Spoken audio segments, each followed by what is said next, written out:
Okay, now in this video we're going to see how we can add the legend for the rooms. So to add the legend for the rooms, we're going to go to the Annotate tab, and from here in the Color Fill ribbon, you can see Color Fill Legend option. Just click on it, and it is going to give you a little legend box to place wherever you want to place. So let's say that we want to place it somewhere around here.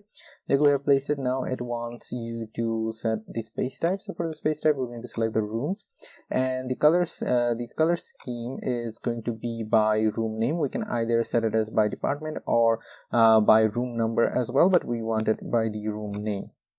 So click on OK, and as you can see, they have been separated as by room name. Now the thing is that you can see that all of the rooms are having a different name. So if two rooms had the same kind of name, then they would have been given the same color scheme.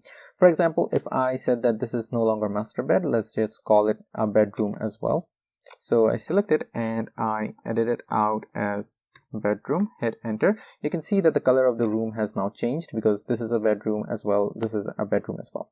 Okay, so this is something that you can play around with, and this is something that is very useful as well if you at some point want to change the type of the room there. So again, let's just call it master bedroom. Okay. Alright, so there we go. We have color schemed the different rooms and different styles as well, and the room legend, you can place it wherever you want. Maybe you want it on that side, maybe you want it on some other side, or right over wherever you want it. Okay, so this is how you can add a legend to your room. So that is it for this video. Thank you very much for watching, and I hope you got to learn something new.